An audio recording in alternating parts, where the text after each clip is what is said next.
சொன்னால் அதிகப்படியான நன்மைகளை எழுதுவதற்கு மலக்குகள்கிட்ட போட்டி வருதாமா.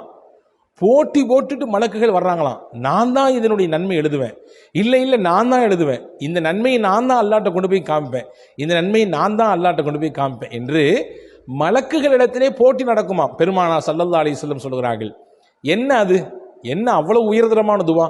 மலக்குகள் போட்டி போட்டு கொண்டு எழுதி எடுத்துக்கொண்டு அல்லாஹ்விடத்திலே காண்பிக்கிறார்கள் என்றால் அது எவ்வளவு மகத்தான துவாவாக இருக்கும். அதை தான் இந்த காணொளியில் நான் சொல்ல போகிறேன். முழுமையாக பாருங்கள். நிச்சயமாக இது உங்களுக்கும் எனக்கும் பார்க்கிற அனைவர்களுக்கும் சிறந்த பலனை தரும் என்று நான் நம்புகிறேன். புகாரி ஷரீஃப் என்கின்ற ஒரு அதி அற்புதமான நாயகத்தின் நபிமொழிகளை தாங்கி நிற்கக்கூடிய ஒரு நபிமொழி தொகுப்பு நமக்கு தெரியும். புகாரி ஷரீஃபிலே ஒரு ஹதீஸ் வந்திருக்கிறது. அந்த ஹதீஸினுடைய அறிவிப்பாளர் சையதுனா ரிஃபாஅத் இப்னு ராஃபி ஸுர்கி ரலியல்லாஹு அன்ஹு. இந்த சஹாபி தான் அந்த ஹதீஸ் அறிவிக்கிறாங்க. நாங்கள் ஒரு நாள் ரசூலுல்லாஹி ஸல்லல்லாஹு அலைஹி வஸல்லம் அன்னரோடு சேர்ந்து தொழுது கொண்டிருந்தோம். ரசூலுல்லாஹ் முன்னாடி இமாமா நிற்கிறாங்க, பின்னாடி நாங்கள்லாம் மஅமூம்களாக முசல்லிகளாக நின்று நபியை பின்பற்றி தொழுது கொண்டிருந்தோம். பொதுவாகவே தொழுகையின் அமைப்பு ஒவ்வொன்றிலும் என்ன சொல்ல வேண்டும் என்பதை நபிதான் கற்றுக் கொடுத்தார்கள் இல்லையா? உங்களுக்கும் எனக்கும் எப்படி தெரியும்? நபி சொல்லி கொடுத்தார்கள், நாம் அதை பின்பற்றுகிறோம். நபி மொழி இல்லாமல், நபியின் வழிகாட்டுதல் இல்லாமல் இறைவனை வணங்குவதற்கு கூட முடியாது. முடியுமா? முடியாது. தெரியுமா? தெரியாது. நபி சொல்லி கொடுக்கவில்லை என்றால் தொழுகை எப்படி என்று கூட நமக்கு தெரியாது. எப்படி அல்லாஹ்விடத்தில் முறையிட வேண்டும் என்று தெரியாது. எப்படி அல்லாஹ்விடத்தில் கேட்க வேண்டும் தெரியாது. நபிதான் சொல்லி கொடுத்தார்கள். அதே மாதிரி அந்த அடிப்படையில் ரசூலுல்லாஹ் எதையெல்லாம் சொல்லி கொடுத்திருக்கிறார்கள்? எப்படி தக்பீர் கட்டணும், தக்பீர் கட்டின பின்னாடி என்ன ஓதணும், அதுக்கு பின்னாடி ருக்கு எப்படி செய்யணும், அதில் என்ன ஓதணும், சஜிதா எப்படி செய்யணும், அதில் என்ன ஓதணும், இதெல்லாம் ரசூலுல்லாஹ் தானே கற்றுக் கொடுத்தாங்க.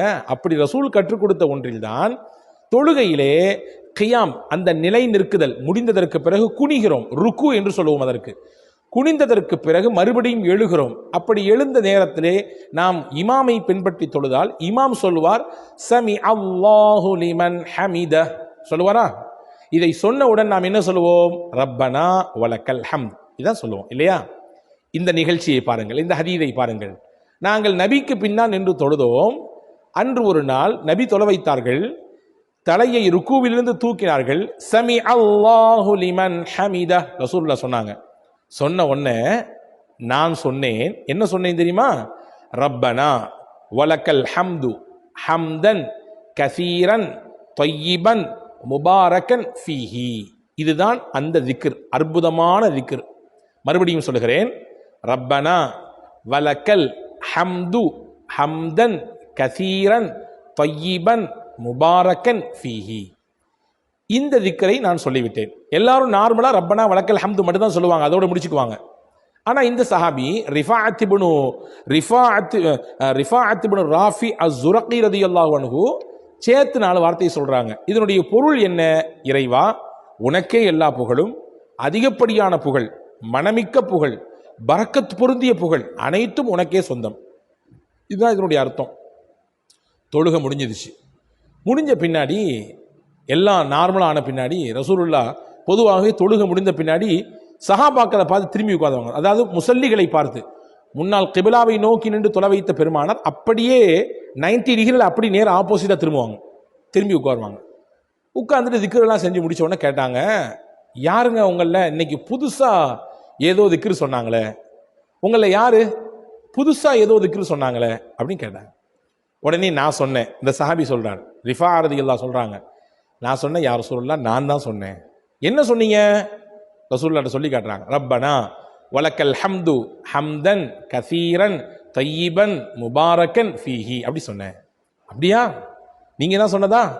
ரசூலுல்லாஹ்வினுடைய பெருந்தன்மையை பாருங்கள். எவ்வளவு தூரம் இந்த உலகத்திற்கு இப்படியான மகத்தான ஒரு மாமனிதர் இனிமேலும் கிடைக்கவே மாட்டார். உலக அழிவு நாள் வரை முஹம்மது நபி ஸல்லல்லாஹு அலைஹி வஸல்லம் போன்று ஒரு வழிகாட்டி கிடையவே கிடையாது. எனவே தான் அல்லாஹ் உலக அழிவு நாள் வரை வரக்கூடிய மக்களுக்குமான வழிகாட்டியாக முஹம்மது ஸல்லல்லாஹு அலைஹி வஸல்லம் அவர்களை ஆக்கிவிட்டான், இறை தூதராக, இறுதி தூதராக. எவ்வளவு அழகான குணம்! இன்னைக்கு சின்ன விஷயம் கொஞ்சம் மாத்தம் தெரிவிச்சிட்டாலே தலைவர் ஒரு மாதிரி சத்தம் போடுறாரு. கட்சியினுடைய ஒரு அடிமட்ட தொண்டர் ஒன்று செய்து விட்டா, உனக்கு தான் தேவையில்லாத வேலையா, நீ ஏன் இதை பண்ற, உன்னைய பண்ண சொன்னா, நான் சொன்ன மாதிரி நீ பண்ண வேண்டியதானையா, நீ ஏன் உன் இஷ்டத்துக்கு பண்ற, அதிக பிரச்சனைக்கு தனமா இது என்று கேட்கிறோம், உதாசீனப்படுத்துகிறோம். அவருடைய அந்த முயற்சியை, அவருடைய அந்த திறமையை தட்டிவிடத்தான் இன்று நம்மிலே பலர் பார்க்கிறோம். ஆனால் பெருமானார் வழிகாட்டியவர்கள் இல்லையா, நான் உங்களுக்கு கற்றுத்தரக்கூடிய ஆசிரியனாக அனுப்பப்பட்டிருக்கிறேன் என்று ஸல்லல்லாஹு அலைஹி வஸல்லம் சொன்னாங்க. ரசூலுல்லாஹ் சொன்னாங்க, எவ்வளவு அழகான திக்ரை நீ சொல்லிட்டாப்பா, நீ எவ்வளவு அழகான திக்ரை சொல்லியிருக்கிறா. இந்த திக்ருடைய நன்மையை எழுதி எடுத்து அல்லாஹ்ட்ட கொண்டு போய் சேர்க்கறதுக்கு 30க்கும் அதிகமான மலக்குகள், ஒரு மலக்கு இல்லை, 2 மலக்கு இல்லை, 30க்கும் அதிகமான மலக்குகள் போட்டி போட்டுட்டு இருக்காங்கப்பா. நீ சொன்ன அந்த திக்ரை எடுத்து எழுதி எடுத்து அல்லாஹ்விடத்திலே கொண்டு நன்மையை சேர்ப்பதற்கு 30க்கும் அதிகமான மலக்குகள் போட்டி போட்டுக்கொண்டு எழுதுகிறார்கள். பார்த்தேன், நான் அதை கண்டேன், எனவே தான் ஆச்சரியப்பட்டு உன்னிடத்திலே கேட்டேன், யார் இந்த வேலையை செய்தது என்று. அந்த சாபிக்கு அப்படியே உள்ளமெல்லாம் குளிர்ந்து போச்சு. யார் ரசூலல்லாஹ், அவ்வளவு சிறந்த திக்ரா இது, அவ்வளவு மகத்தான திக்ரா, அவ்வளவு பெரிய நன்மைகளை கொண்டு சேர்க்கக்கூடிய திக்ரா என்று ஆச்சரியப்பட்டு போனார். அவர் அப்படியே நபிகள் ஸல்லல்லாஹு அலைஹி வஸல்லம் கையை பிடித்து, நபியை, இதை கற்றுத்தருவதற்கும் உங்களின் வழிகாட்டுதல் தான் எங்களை இப்படியான விஷயத்தை தூண்டச் செய்தது என்று சொன்னார். அன்பு சகோதரர்களே, இந்த ஹதீஸ் இப்படியே முடிகிறது. இங்கே நமக்கான பாடம் என்னவென்றால், இந்த சஹாபி தொழுகையில் ஓதிய இந்த திக்ரை நாம் வழக்கமாக கூட ஓதலாம், நம்முடைய வாழ்நாளில் இன்ன பிற சமயங்களிலும் கூட ஓதலாம். அதிகப்படியான நன்மைகளை பெற்றுத்தருவது என்பது மட்டுமல்ல, மலக்குகள் நம்மை பாராட்டுகிறார்கள், நம்முடைய நன்மைகளை தூக்கி செல்வதற்கு அல்லாஹ்விடத்திலே போட்டி போட்டுக் கொண்டிருக்கிறார்கள் என்ற செய்தியை இந்த ஹதீஸ் நமக்கு சொல்லித் தருகிறது. இனி வரும் காலங்களில் வாய்ப்பிருந்தால் தினசரி இதை பின்பற்றுவதற்கு முயற்சிப்போம். வல்ல அல்லாஹ் தௌஃபீக் செய்வானாக. வஸலாம். அஸ்ஸலாமு அலைக்கும்.